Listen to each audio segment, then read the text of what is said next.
व्यासपीठावर विराजमान पहिलं एज्युकेशन सोसायटीचे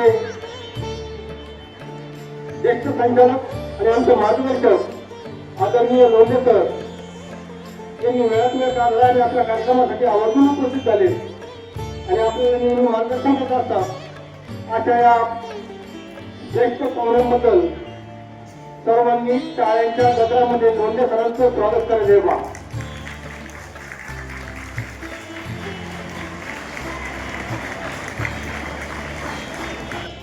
मंडळावर उपस्थित आहेत त्यांच्या माध्यमातून आपण वर सगळं अगदी 15 जून ते 1 मे पर्यंत सर्व शालेय उपक्रम त्याचबरोबर सर्व शालेय उपक्रम त्यांच्या मार्गदर्शनाखाली पार पडत असतो असे आमचे आचार्य सन्माननीय बेरे सर. हा कार्यक्रम आपण त्यासाठी घेत असतो आणि या कार्यक्रमाचा मुख्य उद्देश काय आहे हे सांगण्यापूर्वी आपल्याला जे काही पाहुणे मिळालेले आहे पाहुण्यांचं मी या ठिकाणी थोडक्यात परिचय करून देतो.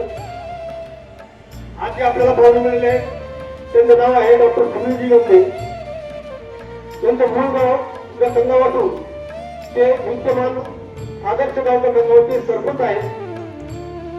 त्याचबरोबर त्यांचं सामाजिक कार्य राजकीय कार्य आणि वैद्यकीय क्षेत्र यांच्यामध्ये यामध्ये त्यांनी उत्तम अशी भरारी घेतलेली आहे आणि असे हे पेशंट डॉक्टर असलेले त्यांचे वडीलही डॉक्टर होते आई ही आरोग्य सेविका होत्या. त्यांचं सामाजिक कार्य हे फार उल्लेखनीय आहे. जे कोविडच्या काळामध्ये अगदी बिनधास्त रुग्णांची सेवा केली हजारो रुग्णांना उपचार केले असे पाहुणे आज आपले लागले आहेत. गुरुदेव महेश्वरा गुरु साक्षात परब्रह्म तस्मै श्री गुरुवे नमः. साधुसंतांच्या पदस्पर्शाने पावन झालेले हे केडगाव भूमी. या केडगाव भूमीमध्ये आज आपण या ठिकाणी सातोदय उच्च माध्यमिक विद्यालय आणि रेणुकामाता प्राथमिक विद्यालय त्याच्या माध्यमातून आपण या पालक सभेचं त्या ठिकाणी नियोजन केलेलं आहे. पालक सभेला सर्वप्रथम या ठिकाणी या कार्यक्रमाचे अध्यक्ष सन्माननीय आदरणीय गुरुवर्य लोंढे सर, त्याचप्रमाणे आदरणीय बेरड सर असतील, नरडे सर असतील, संपूर्ण आमचा स्टाफ असेल तो उपस्थित त्या ठिकाणी बंधू भगिनी सर्वांचं या ठिकाणी मी सर्वप्रथम अभिनंदन करतो. अभिनंदन यासाठी करतो की आपला अनमोल वेळ आपण या कार्यक्रमासाठी दिला त्याबद्दल पुनश्च एकदा सर्वांचं सहर्ष स्वागतम स्वागतम सुस्वागतम. या ठिकाणी बंधू भगिनींनो आता त्या ठिकाणी नरडे सरांनी सांगितल्याप्रमाणे पालक आणि शिक्षक यांच्यामध्ये त्या ठिकाणी संबंध कसा असावा. चाललेल्या या ठिकाणी आपला जर जीवनामध्ये यशस्वी व्हायचं असेल तर हा त्रिवेणी संगम त्या ठिकाणी नरडे सरांनी आता सांगितला की हा त्रिकोण ज्यावेळेस तयार होतो त्यावेळेस पाल्य आपला या ठिकाणी निश्चितपणे चांगल्या मार्गी लागतो. पालकांचा आणि शिक्षकांचा कॉन्टॅक्ट फार महत्वाचा आहे आणि पाल्यसोबत विस्तार महत्वाचा आहे. त्याचप्रमाणे या ठिकाणी नरडे सरांनी सांगितलं, नरडे सर नेहमी या ठिकाणी आहाराच्या बाबतीत सांगतात सकस आहार असावा, स्वच्छ आहार असावा, त्यांनी बुद्धी फ्रेश होते, माइंड फ्रेश होतो आणि मुलांच्या दप्तराकडं, वह्यांकडं, पुस्तकांकडं सर्व पालकांनी या ठिकाणी एक नजर मारावी. आलेल्यांकडे या ठिकाणी 5 मिनिटं जरी आपण विद्यार्थ्यांसाठी दिले तर या ठिकाणी विद्यार्थ्यालाही बरं वाटतं आणि त्याला त्याच्या बुद्धीलाही समजतं की आपल्या वया घरी चेक केले जातात, आपल्याला विचारतात. म्हणून या ठिकाणी जो पाल्य सुद्धा सरळ. आदरणीय लोंढे सर व्यासपीठावर ज्यांचं आत्ताच आगमन झालं आणि त्यांचं व्याख्यान होणार आहे असे वैद्यकीय क्षेत्रामध्ये सेवा देणारी नरवडे सरांनी आता त्यांचा सविस्तर असा या ठिकाणी परिचय करून दिला. असे हरिभक्त पराये एक आदर्श सरपंच आदरणीय डॉक्टर सुनीलजी लोंढे साहेब गंगे साहेब या ठिकाणी उपस्थित आहेत. त्यांचं पुढेच एकदा आपण या ठिकाणी टाळ्या वाजून आपण या ठिकाणी स्वागत करूया. व्यासपीठावर उपस्थित सर्व पालक प्रतिनिधी समोर असणाऱ्या सर्व पालक बंधू आणि भगिनी आपल्या सर्वांचं या ठिकाणी या शैक्षणिक वर्षामध्ये खऱ्या अर्थानं स्वागत करतो. आतापर्यंत आहे आणि आता या पावसाच्या वातावरणात सुद्धा आपण या ठिकाणी बसलात. खऱ्या अर्थानं आपल्या पाल्याच्या भवितव्यासाठी आपण वेळ देणं सुद्धा अत्यंत महत्वाचं असतं. आपण सर्वांनी या ठिकाणी वेळ दिला म्हणून पुनश्च आपण सर्वांचे आभार व्यक्त करतो. आणि सकाळपासून तुम्ही आल्यापासून 9 वाजता 10 वाजेपर्यंत पालकांचा तास झालेला आहे. आणि या तासामध्ये आमच्या सर्व शिक्षकांनी विद्यार्थ्यांनी काय करावं काय करू नये या संदर्भाचं सविस्तर अशा प्रकारचं या ठिकाणी मार्गदर्शन केलेलं आहे. आणि म्हणून पुन्हा मी त्या विषयाकडे जात नाही. डॉक्टर साहेबांना या ठिकाणी आपल्याला वेळ द्यायचा आहे, परंतु खऱ्या या ठिकाणी वारीला जातील. आणि म्हणून हे एक आपलं ज्ञान मंदिर आहे. कुसुमाग्रजांची एक कविता आहे. पाऊस आला चिखल झाला कशाला जाता देव, पाऊस आला चिखल झाला कशाला जाता देव, गड्यांनो इथेच आहे पंढरपूर. आणि म्हणून हे विद्यार्थी हे दैवत मानून खऱ्या अर्थानं आपले सर्व शिक्षक विद्यार्थ्यांच्या सर्वांगीण विकासासाठी अनेक प्रकारचे उपक्रम वर्षभरामध्ये राबवत असतात. आणि या उपक्रमांसाठी खऱ्या अर्थानं सर्व पालकांनी आम्हाला सहकार्य करावं एवढीच या ठिकाणी आपल्याकडून या ठिकाणी मी अपेक्षा व्यक्त करतो. सर्वांचे एकदा पुनश्च एकदा स्वागत करून माझे 2 शब्द संपवतो. धन्यवाद. भाग्योदय माध्यमिक उच्च माध्यमिक विद्यालयाच्या संस्थेचे संस्थापक, आमचे राजकारणातील मार्गदर्शक आदरणीय भांडाजी एकनाथ बोरकर साहेब, आजच्या कार्यक्रमाचे अध्यक्ष लोटे सर, या शाळेचे मुख्याध्यापक माननीय श्री बेरड सर, सर्व सन्माननीय शिक्षक आणि कर्मचारी वृंद आणि एक आगळा वेगळा असा कार्यक्रम उत्सुकतेने ऐकण्यासाठी आलेले सर्व पालक आणि या शाळेत आपला भाग्योदय करण्यासाठी असणारे सर्व विद्यार्थी बालमित्र मित्रांनी, जास्त वेळ न घेता विषयाला सुरुवात करूया. ज्या विषयावरती सरांनी आज आपलं व्याख्यान ठेवलेलं आहे ते म्हणजे मुलांचं शारीरिक मानसिक आरोग्य, पालकांच्या आणि मुलांच्या शैक्षणिक समस्या त्यावर उपाय, या चौकटीत आपण आजचं व्याख्यान शिक्षकांची हितगुज या रूपाने सादर करूयात.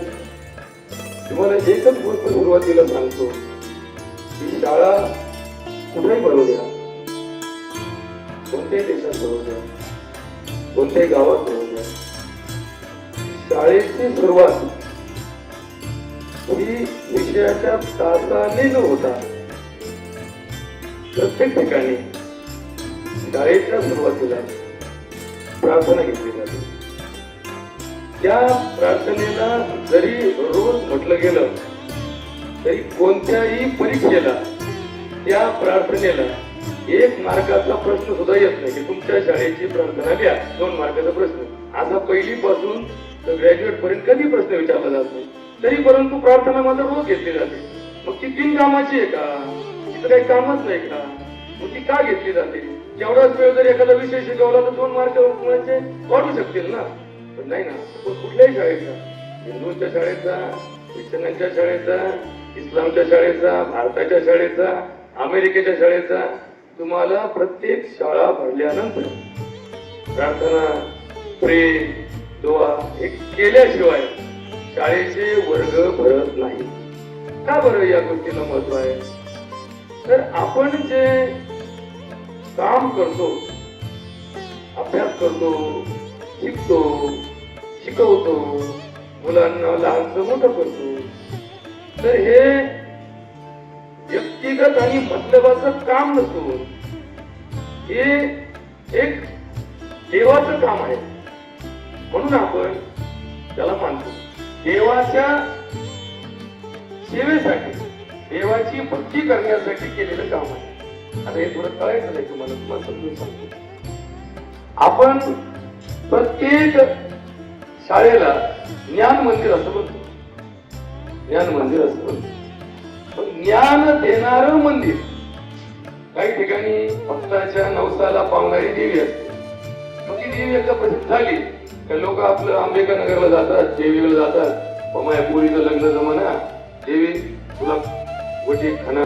तुम्ही प्रयत्न सुरू करता की आता देवीची दर्शन झालं आणि मला खात्री आहे यंदा माझं जमणारच, यंदा नवरात्राच्या आत माझ्या पोरीची सुपारी फुटणारच.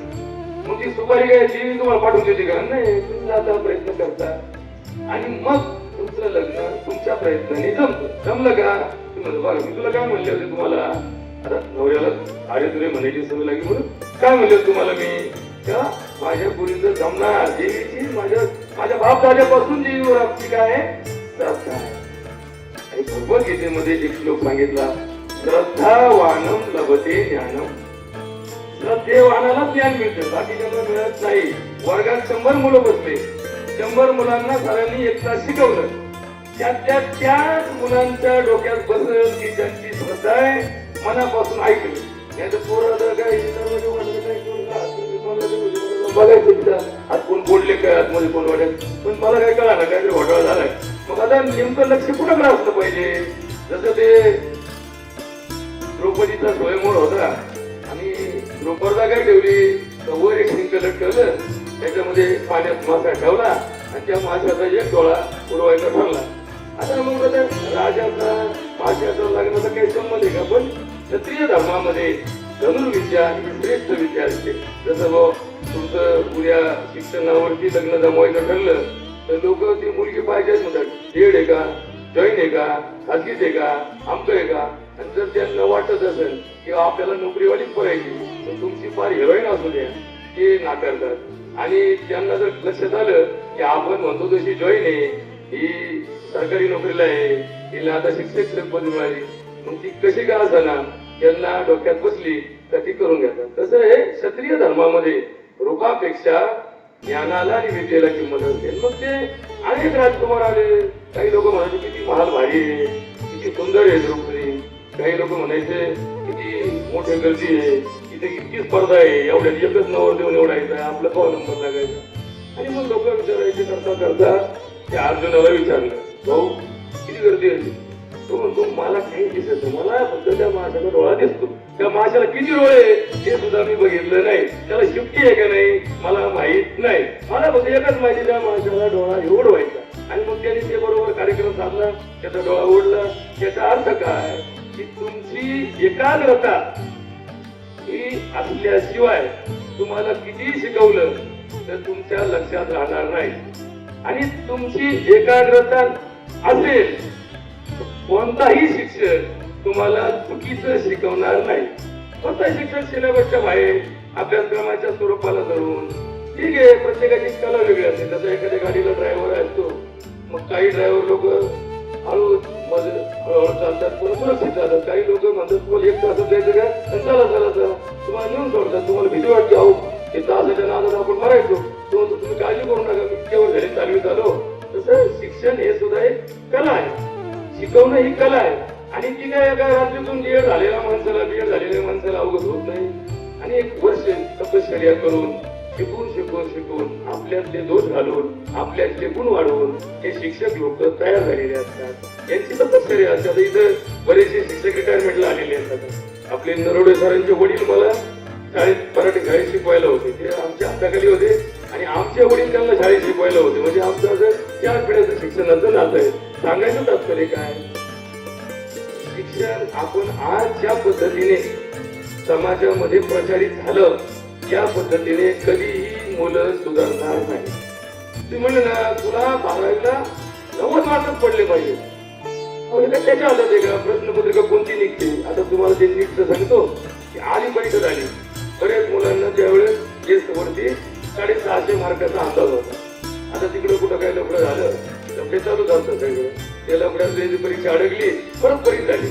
आता ज्या मुलांना गेल्या परीक्षेत 650चा अंदाज होता त्याच्यावर आले, त्याच्यावर असे काही मुलं भेटले म्हणजे पहिल्यांदा मला पेपर आवड गेला तेव्हा 550चा अंदाज होता, पण हे दुसरा पेपर मला सोपा गेला, मला 650चा. म्हणजे काहींचं कल्याण झालं, काहींचं नुकसान झालं.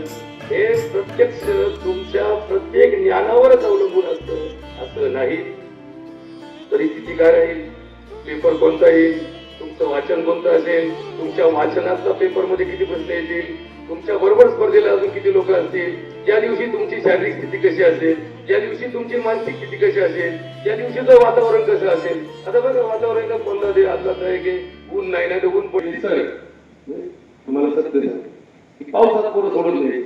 पहिल्या पावसात मुलं भिजले की त्यांची प्रतिकार शक्ती वाढते. म्हणून ते पावसा आपण म्हणतो ना की पावसात आला माणूस भिजला की त्याला लसीकरण होतं. लसीकरण म्हणजे काय, थोडक्यात ऐकून घ्यावं काय, सगळं बारीक आहे का, छोटी गोष्ट आहे मोठा हात होते. शरीरात गेले की त्यांच्या बरोबर युद्ध करण्याची आपल्या शरीराची क्षमता निर्माण करणे याला म्हणतात लसीकरण. आणि मग त्या लसीकरणामध्ये त्या लसीने काही लोकांना प्रतिकार शक्ती निर्माण झाली, काही लोकांना त्या 100 जंतूचे लाख जंतू झाले, काही लोक त्या लसी घेऊन गेले, काही लोकांचे लसी घेऊन उभे गेले, काही लोकांचे लसी घेऊन संजीवात तयार झाले. प्रत्येक लोकांना उठता येत नाही. पहिले चांगलं लागत होते पण आता येतं ह्याच्याकडे उठल्यावर आजचे पण लागेल त्यांना. आता काही झालं तसं या पावसामध्ये पहिल्या पावसात जो मुलगा भिजतो त्याला सर्दी होती आणि ती झालेली सर्दी बिन औषधाची जर पिकली आणि सर्दी पिकल्यानंतर जर तिची सुगी झाली तर सर्दीची सुगी कशी करायची तुम्हाला नाही माहिती. एकदा सर्दीची सुगी झाली त्या मुलाला पुढच्या पावसाळ्यापर्यंत परत सर्दी होत नाही.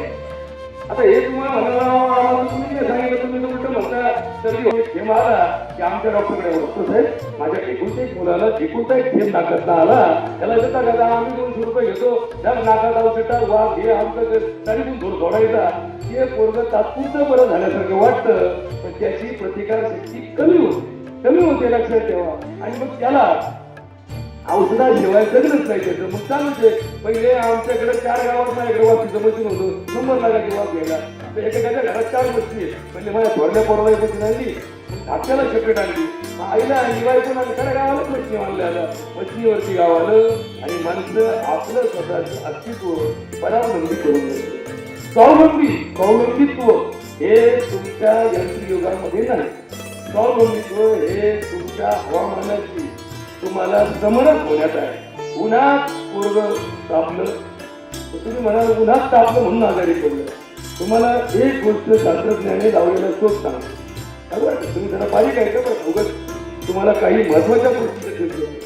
आजकाल आपल्या देशातच नाही जगामध्ये जगाची लोकसंख्या 791 कोटी आहे. त्याच्यापैकी तुम्ही आलेले आहोत 791 कोटी लोकांपैकी 50% लोकांचे गुडघे आणि कंबर दुखत. 40च्या पुढे प्रत्येकाचं आता पूर्वी दुखायचं, आता 30ला दुखायला लागले. शाळेतल्या पोरांचे गुडघे दुखायला लागले. शाळेतल्या वाताच्या आजाराचं प्रमाण 2% वर आलं. म्हणजे प्रत्येक वर्गात जर 100 मुलं असले तर त्यातल्या 2 मुलांना सांधे दुखतात. आता हे संशोधन होत चाललं. संशोधनामध्ये असं कळलं की या शरीरामध्ये व्हिटॅमिन D3 नावाचा घटक कमी पडला म्हणून कॅल्शियम खाल्लं तरी ते हाडापर्यंत पोहोचत नाही. समजा रेशनच्या दुकानात माल आला आणि तिकडून गोडावर मोजून परस्पर जर इकडला गेला तर तुमच्या घरात धान्य येणार नाही. तसा शरीरामध्ये खाताना तर भरपूर पोटभर खातो सगळं, परंतु हा जो एजंट आहे व्हिटॅमिन D3 हा कमी पडला तर माणसाचे हाडं ठिसून राहतात, सांधे कमजोर होतात आणि त्याला सांधेदुखीचा त्रास होतो. मग असा शोध लागला गेला की हे व्हिटॅमिन D3 मिळतं कुठं, हे कोणत्या अन्नात मिळतं, कोणत्या फळात मिळतं.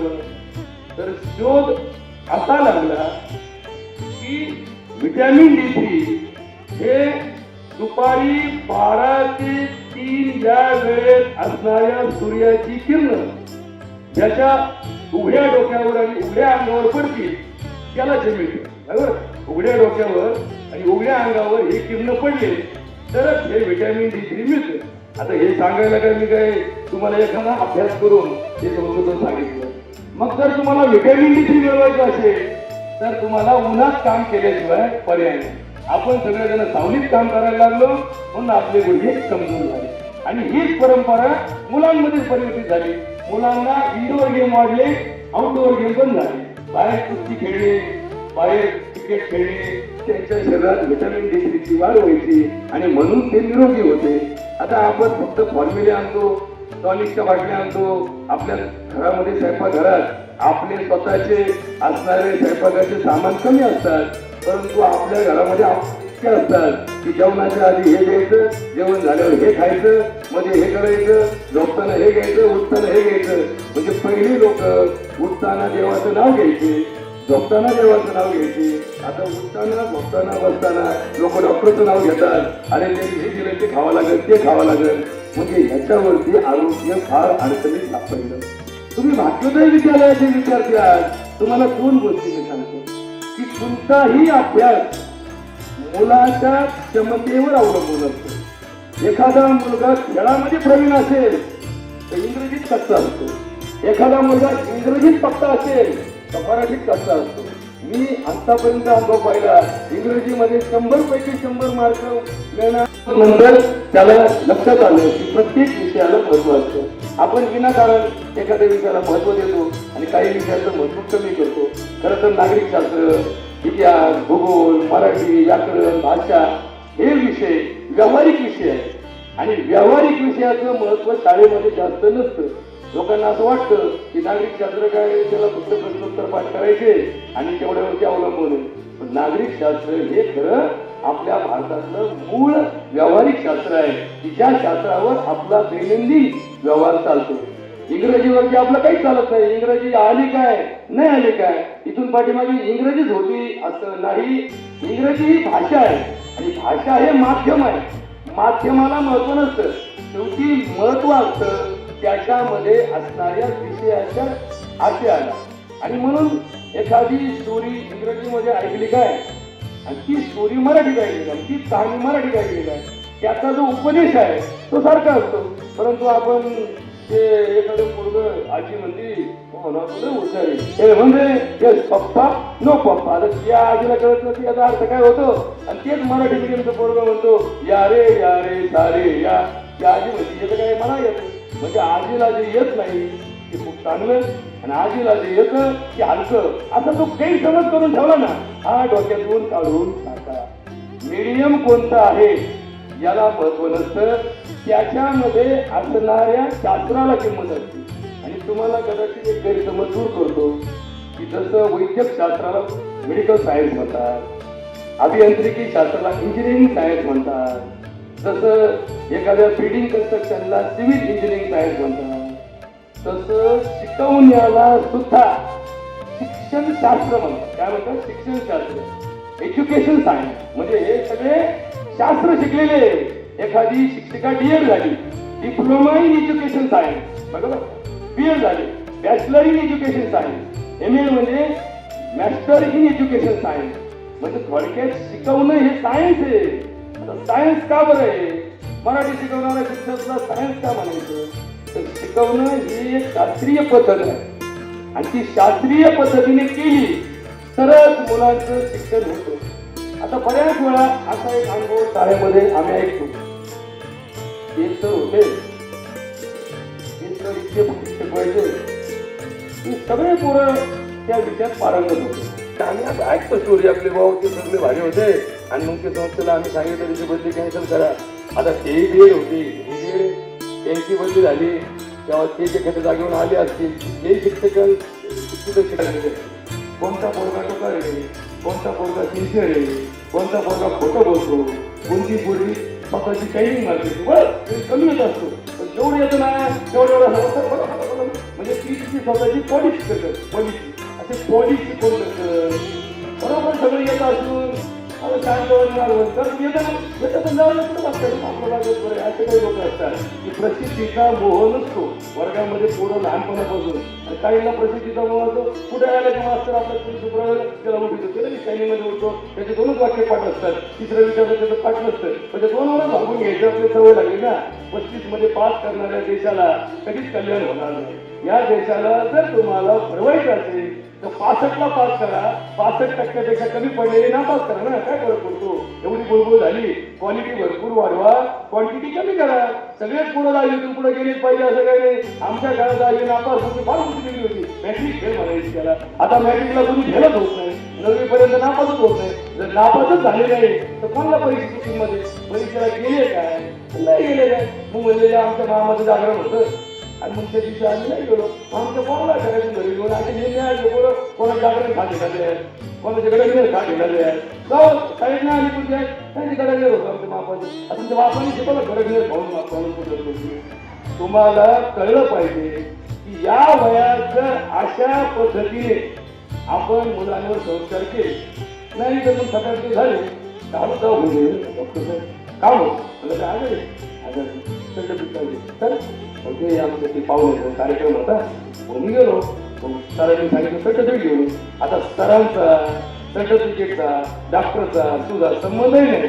पण डॉक्टरला काही 100 फुकट भेटले नाही. डॉक्टरनी अशीच कशी केली आणि तुम्ही अशीच अशीच कशी केली त्याला हे लक्षात घेतलं. कधीही खोटं सर्टिफिकेट कोणत्याही मुलाचं शाळेमध्ये ग्राह्य धरू नका. तुम्हाला जर ते सर्टिफिकेट आलं तर त्याच्यावरती डॉक्टरचा फोन नंबर असतो. त्या डॉक्टरला फोन करा. कारण तुम्हाला मुलगा घडवायचा आहे. त्याला काही अनुदान थोडं भेटायचं बाबा शाळेत आला म्हणून तुला ग्रँड भेटेल. तिथं काही ग्रँड भेट काही नाही. इथं उलटं भरावं लागेल. त्याच्यामुळं मुलांना खोट्या सवयीपासून दूर ठेवा.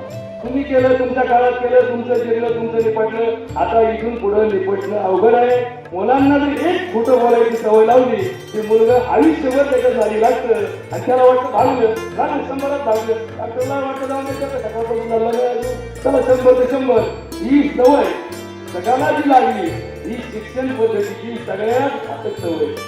ही सवय त्यालाच नाही.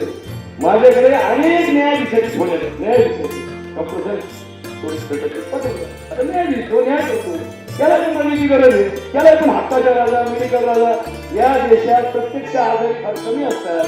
पण कागदोपत्री आजारी इतके असतात की जिम्म गाव कागदोपत्री आजारी असतं. मला तर अजून कळलं नाही की या कागदावर यांचं भागत असेल तर यांना का म्हणून या जगामध्ये भारताचा उत्कर्ष म्हणजे आपण म्हणतो ना समर्थ भारत यांनी समर्थ म्हणाले का.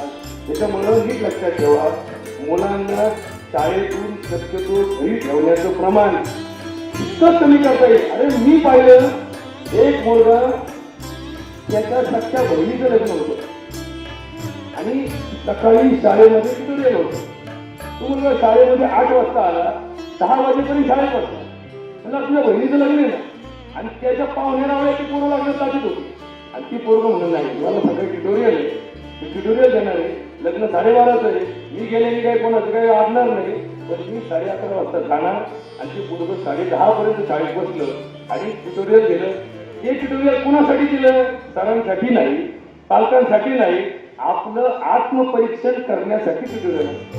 आपल्या शाळेमध्ये होणाऱ्या साप्ताहिक परीक्षा आपल्या शाळेत होणाऱ्या पाक्षिक परीक्षा मासिक परीक्षा घटक चाचण्या 6 महिने परीक्षा वार्षिक परीक्षा हे आपलं स्वतःचं मूल्यमापन करण्यासाठी असतं की मी जे शिकलो ते मला काय येतं याचा भ्रम दूर करण्यासाठी परीक्षा असतात. म्हणून मुलांना आणि पालकांना माझी एक पहिली विनंती आहे कोणत्याही मुलाने कोणत्याही परीक्षेला कॉपी करण्यासाठी त्याला प्रोत्साहन देऊ नका. हट्ट धरू नका की तुमचाच मुलगा पाहिला यायला पाहिजे. आता मी एक ठिकाणी पाहिलं की मोठ्या शहरामध्ये एकाची मुलगी होती थोडक्यात सांगतो आणि त्यांनी त्या दहावीला शहरातून काढली आणि सगळ्यात आणली आणि नंतर 6 महिन्यांनी पेपरला बातमी आली का ही केंद्रात पहिली आली तिला 96% मार्क पडले. म्हणलं 9वीला कुठं होते म्हणजे अमुक सांगतो किती मार्क होते ते म्हणजे 18 मार्क होते. पण तुम्ही गावाकडे आले खूप वाचन लगेच तुमच्या मुलीला प्रसिद्धी मिळण्यासाठी हा हट्ट धरून त्याचा फायदा काय होणार आहे. मग पुढं काय झालं हे 10वीचं नाटक झालं. मग 12वीला दूध पाणी का पाणी आणि मग आले परत काय घेऊन खाली म्हणजे काय झालं नाही म्हणजे आता बातमी काय नाही आली तुमची नाही म्हणजे आता परिस्थिती बातमी देण्याजोगी नाही. म्हणजे बातमीसाठी नाटक करू नका. याच्यासाठी प्रत्येकाने वास्तववादी असलं पाहिजे. आणि म्हणून तुम्हाला पहिली गोष्ट सांगतो की मुलांना विनाकारण घरी ठेवू नका. जरी कारण असेल तर जास्तीत जास्त वेळ शाळेत ठेवण्याचा प्रयत्न करा. त्याच्यामुळे काय लागेल त्याला शिस्त लागेल. नाहीतर लोक पूर्व शाळेमध्ये वर्षातले 6 महिने घरी राहतो मग लग्न झाल्यानंतर 6 महिने घरी येतो 6 महिने बाहेर येत बसतो आणि मग हे सवय त्याच्या आयुष्याला नाशक करते. बघा लक्षात ठेवा हे सांगतो ना याचे फार गंभीर परिणाम समाजामध्ये होत असतात. दुसरी गोष्ट पहिल्यांदा उद्यापासून प्रत्येक पालकाने आपल्या शिक्षकांकडे प्रतिज्ञापत्र भरून द्या की माझ्या मुलाची गुणवत्ता सुधारावी म्हणून तुमच्याकडून योग्य ती शिक्षा अपेक्षित आहे. माझ्या मुलाला मारलं, माझ्या मुलाला शिक्षा दिली तर माझी कुठलीही तक्रार राहणार नाही. याबद्दल माझ्याकडून भविष्यात तुमच्याबद्दल कुठलाही गैरसमज किंवा कुठलाही अशा प्रकारचा कायदेशीर तुमच्यावरती अन्याय होईल अशा प्रकारचा प्रसंग निर्माण होणार नाही. तरी माझी आपणास विनंती आहे की शिक्षणाचं महत्व आणि शिक्षणामध्ये असणारा कमतरता भरून काढण्यासाठी माझ्या पाल्याला योग्य ती शिक्षा देण्यासाठी माझी संपूर्ण संमती आहे. असा फॉर्म भरून द्या. उद्यापासून बघा या पोरांचं काय होत. बघा संस्कृत मध्ये सर एक श्लोक आहे, संस्कृत मध्ये एक श्लोक आहे की मुलांना जर सुधारायचं असेल तर आयुष्यात मुलांच्या 16 वर्षापर्यंत 3 वेळापत्रक तयार करा. किती वेळापत्रक तयार करा? 3 वेळापत्रक तयार करा. पंचम वर्षात लाडे, दशम वर्षात ताळे, 15 वर्षात मित्रवत आचरे. आता याचा अर्थ नीट लक्षात घ्या. 5 वर्षाच्या आतल्या मुलाचे लाड करू नका. समजा 2 महिन्याच्या पोराच्या वर्षाला 2000 ची चिठ्ठी आणली, 2000 ची चिठ्ठी आणली, आत्याने आणली म्हणे तू माझ्या भाच्याचं बारसे 2000 ची चिठ्ठी आणली. बघ चिठ्ठी घातली, काय करणार आहे पोरग? 10 मिनिटांनी त्या चिठ्ठीत काय करणार आहे? मुतणारच आहे ना. तर ते म्हणणार आहे का तर 2000 ची चिठ्ठी आणली व आता 2 वर्ष मला बोलायचं नाही याच्यात, मुतणारच आहे ते. मग त्याला 2 रुपयाचं लंगोट घातला काय, त्याच्यात जुने म्हातारीचे दुपटे काढून घातले काय, ते काय करणार आहे? मुतणारच आहे. नाही मुतलं त्याच्या पुढचा कार्यक्रम करणारच येते त्याच्यात.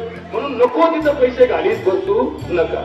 5 वर्षाच्या आतल्या मुलाचे लाड त्याला कळत नसतात, त्याला काहीच माहित नसतं. जे फक्त काल म्हातारीने चॉकलेट आणलं ना त्याला फक्त एवढंच माहित असतं की म्हातारं काहीतरी आणतं ते बाबा चॉकलेट. बाबाला वाटतं वा वा वा म्हातारं हे नातू माझ्या खुशी. हेच नातू मोठं झाल्यावर म्हातारं दांड काढतं तेव्हा ते म्हातारं म्हणतो त्याला हे चॉकलेट त्याला देतो तुम्ही.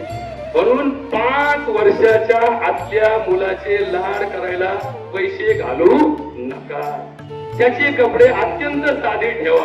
बघा तुम्हाला एक गोष्ट माहित नाही, पूर्वी जन्म झाल्यानंतर 1.25 महिना मुलांना नवीन कपडे घेतले जात नव्हते. त्याचे 2 कारण होते. पहिल्या 1.25 महिन्यामध्ये होणाऱ्या गंभीर आजारात मृत्यूचं प्रमाण 20% होतं आणि आजही ते 7% आहे. 7% जन्म झाल्यानंतर 1.25 महिन्यात मृत्यूचं प्रमाण आहे. कुणाला जन्मता कावीळ होते, कुणाला जन्मता हृदयाला छिद्र असतं, कुणाच्या फुफ्फुसात आणि हृदयात एक नळी तयार होते, कुणाच्या अन्ननलिका बंद असतात, कुणाचं थंडाची जागा बंद असते, कुणाच्या पोटामध्ये आतड्याला गाठ असते, कुणाच्या मेंदूत गाठ असते, कुणाच्या मणक्यात गाठ असते. अशा जन्मता असणाऱ्या व्यंगामध्ये याचं प्रमाण ज्यावेळेस असतं त्यावेळेस धर्म सांगतो की 1.25 महिना वाट पहा. 1.25 महिन्यात जर ते पोरग सुदृढ राहिलं याचा अर्थ त्याला जन्मता काही नाही आणि मग नवीन कपडे आणायला जा. आता आपल्याला पोरग व्हायच्या बाईला 7वा महिना चालला, कुठं चालले? शॉपिंगला चाललो. पिठी घेऊन येते पोराला दुपटे घेऊन येते. अरे म्हणलं अजून तर बाळात पण व्हायचंय, अजून तर तुम्हाला मुलगा जन्माला घालायचा आहे. अरे म्हणजे आता बऱ्याच दिवसांनी राहिलंय आणि ऑफर होती. ऑफर जर तुम्ही लवकर आणलं तर या ऑफर पायी वाटलं करून ठेवलं समाजाचं ऑफर पायी. म्हणून लक्षात ठेवा 5 वर्षाच्या आतल्या मुलाची लाड करू नका. लाड करण्याचं योग्य वय कोणतं तर 5 ते 10 वर्ष म्हणजे 1ली ते 4थी पर्यंत मुलाचे लाड करा. त्याला म्हणा की तू 2चा पाढा पाठ कर, मी तुला 2 रुपये देतो. 2 रुपयासाठी 2चा पाढा पाठ झाला किती स्वस्तात पडलं तुम्हाला? 2चा पाढाची शिकवणी 200 रुपये महिन्याची. तर आमच्या खेड्यात तुमच्याकडे मला माहित नाही काय रेट आहे, पण 2चा पाढा तुला एक आमचं देते मी. चॉकलेट बिकलेट काय म्हणू नका, तुला मी मस्त पैकी माझा शिरा करून देते असं म्हणा मुलांना. आणि तुला देते, तुझ्या मित्रांना देते, असं 2-4 जणांना वाटीत बसा ना. इकडे दिंडीला जीव घालून कोणाचं कल्याण झालं नाही. दिंड्याला जाऊन लोकांचे कल्याण कमी झाले. दिंड्याला जाणारे सगळे जेव्हा करतात असं नाही. काही जण दिंड्याला जाताना 50 किलो भरले, आल्यावर 55 किलो भरले. दिंडी मानवली ना. केळगावात नाश्ता, औरंगाबाद जेवण. घरी आमची सासू एवढी असताना आम्हाला एवढं खायला भेटलं नाही. आनंदगावात गेले की लोक पाय दाबायला बसले. लोकांना भावलं ना दिंडीत एवढी गर्दी का झाली, तर दिंडीमध्ये आईश आहे असं समजून लोक दिंडीला जायला लागले आणि इकडे शाळेला दांडी मारायला लागली. आता खरं जर मास्तर लोकांना पांडुरंग पाहिजे असेल या पोरांची सेवा करा. खरं डॉक्टर लोकांना जर पांडुरंगाची भेट घ्यायची असेल तर रुग्णाची सेवा करा. आणि खरंच जर पालकांना पांडुरंगाची भक्ती करायची असेल तर आपल्या पाल्याकडे लक्ष द्या. नाही तर सगळ्या गावाचं धुळत होता आपलं जे मोठं झालं याच्याकडे लक्ष देणं गरजेचं आहे. 5 ते 10 वर्षाच्या मुलाची लाड करा. पुढचं वाक्य ऐका. 11 ते 15 वयाच्या मुलांना चुकीला माफी देऊ नका. चुकले ना ठोकून काढा, चुकले ना ठोकून काढा. आमचा बाप हे दवाखान्यात चालूच होता, पण मी जर कुठं गेलो मी म्हटलं का मी आता खेळायला चाललो ते काही बोलत नव्हतं. मला किती वाजता येशील, मी म्हणतो 6 वाजता येईल. आता खेळायच्या नादात काय होतं ते आमचा बाप असा ताऱ्या होता गडी आला का तू येस इकडे म्हणायची. तेवढ्या पेशंट देखत माझ्या ठोका द्यायच्याकडून जा आता का बरं असं म्हणलं 6ला येतो किती वाजले जा दुसऱ्या दिवशी झकमारी 6 मागे यायचो का, कारण बापाचा धाक होता. आता उलट पोरग धाकला येतो. 10वीला पोरग पहिलं आलं तर म्हणतो मला 11वीला बुलेट घेतली तर मी कॉलेजला जाईन. आता काय करता येईल बोलतो एक पोरग जर उद्या काही कमी झालं तर 0 बजेट व्हायचं ना. मग पोरग ब्लॅकमेल करायला लागलं. पहिलं आमचा बाप 4 पोरं जेवायला बसायचे. एक पोरग म्हणायचं दादा मला गुलाबजाम खायचे. आता याचे वांदे याला ना खिशात रुपया घरातल्या मीठ मिरचीला पैसे नसायचे. बाप काय म्हणायचं माहिती का, खायचं तर खाण्याचं मर. काय म्हणायचं, खायचं तर खाण्याचं मर. मग आम्हाला व्याकरण शिकवलेलं असताना खायचं तर खाण्याचं मर म्हणजे इथं खा त्याचं मर. पुढं मराठा सगळे खात्यात आपल्याही गुपचूप खा. शेळ्या भाकरी खाऊन आम्ही दिवस काढले म्हणून आम्ही मोठे झालो. आता पोरग म्हटलं जर असं नाही केलं तर मी तसं करीन. जर मला अनुभव भेटलं ना तर मी मरून जाईन. म्हणून जाईल बाप आई म्हणती 1 लाख रुपयांनी ती चुकी केली. बरोबर त्या मुर्द्याला 1.25 लाख म्हणत होता लाख आणला. आता इकून तिकून झालं आणि जर हे मेलं तर माझ्या वाटोळ्या ते पोरगी ते पोरग असं ब्लॅकमेल करतं. त्याचे आई बाप त्या पोराच्या पाया पडतो मरू नको, पाया पडतो मरू नको. मग ते पोरग म्हणतो वा वा वा कशा चावडीत सापडले. असा खटका फडलाय सगळ्यांचा. म्हणून एकुलता एक असू द्या नाही तर 2 शाळा असू द्या नाही डझनभर असू द्या एकच वाक्य वापरा. तुला हे करावंच लागेल, तुला हे सुधारावंच लागेल आणि तुला दिलेला मार हा योग्यच आहे असं जोपर्यंत तुम्ही घरात बसून नाही तर घरातला एखादा माणूस संस्कार करतो आणि बाकीचे लोक त्याच्या पडी करते असं करू नका. हे 10 वर्षापासून 15 वर्षापर्यंतचे पोरं ठोकल्याशिवाय नीट होत नाही, ठोकल्याशिवाय नीट होत नाही. ते मी सांगत नाही तुम्हाला. छडी लागे छमछम विद्या येई घमघम. तू घोटाळा कुठे आहे. हे पोरं 16 वर्षाचे झाले की यांना स्वतःचा इगो तयार होतो. काय करतो इगो तयार होतो आणि नेमका त्यांचा इगो आणि आपला इगो. आपण म्हणतो हे 16 वर्षाची खोडमी झाली अक्कल नाही का तुला. ती पोरगी एवढी सेन्सिटिव्ह असते. आजपर्यंत आईने माझी अक्कल नाही काढली आणि आता मला अक्कल यायला लागली तर पोरगीची आई म्हणते तुला अक्कल नाही का गधडे. ती पोरगी अत्यंत सेन्सिटिव्ह मध्ये नाजूक अवस्थेत असते. म्हणून 16 वर्ष ते 20 वर्ष वयामध्ये गडबड होण्याचं प्रमाण जास्त आहे. या वयात मुलांचं नैराश्य वाढतं. या मुलात मुलं मनोरुग्ण होतात. असे अनेक मनोरुग्ण मी दाखवतो तुम्हाला की 10वी पर्यंत एकदम चांगलं चाललं होतं. 11वी पासून पुढे त्यांच्यावरती मानसिक रोग निर्माण झाला आणि याचं कारण पालकांचं कंबाळणे. पालकांच्या पेक्षा तुला इंजिनिअरिंग ऍडमिशन घ्यायची, तुला डॉक्टरच करायचं, तुला MBBS करायचं. अरे कशाला MBBS करायचं, काय करायचं आपलं MBBS करून. तुम्हाला असं वाटतं का चांगलं डॉक्टर लोक चांगलं. तुम्हाला प्रत्यक्ष कळेल की या देशामध्ये एकूण 7,44,000 खेडी आहेत. किती खेडी आहेत. 7,44,000 खेडी आहेत. आणि या देशामध्ये BHMS, BAMS, MBBS, BMS याच्या ऍडमिशन दरवर्षी 11,22,000 होतात. म्हणजे दरवर्षी पुढच्या काळात एका गावात 2 नवीन डॉक्टर येणार आहेत. हे काही दिवसांनी कलेच्या दुकानामध्ये बसतील. तुमच्या आईला तपासलं तर बापाला फुकट तपासू अशी स्कीम लावावं लागेल. तेव्हा त्यांच्याकडे पेशंट जातील. नाही तर डॉक्टर किती असं असतं एक फेमस झाला का लोक तिथे आणि दुसऱ्याला माथा मारीत बसावं लागतं. तुमच्या पोरांचं वाटणं करू नका. भविष्यात क्षेत्र बदला. त्या क्षेत्राला इंटरनॅशनल लेवलला किंमत आहे. जगामध्ये एकूण 195 देश आहेत.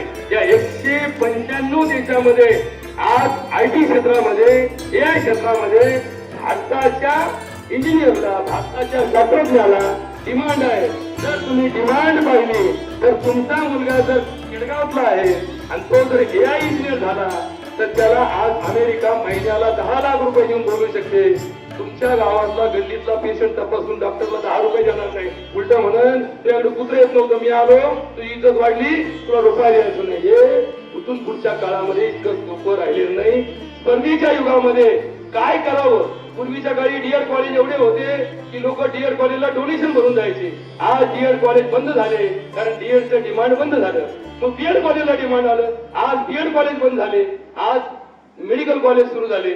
उद्या मेडिकल कॉलेजचं डिमांड कमी होणार आहे. पण आधुनिक विज्ञानामध्ये जगाचा ज्याची मागणी आहे असे कोर्सेस कधी बंद होणार नाही.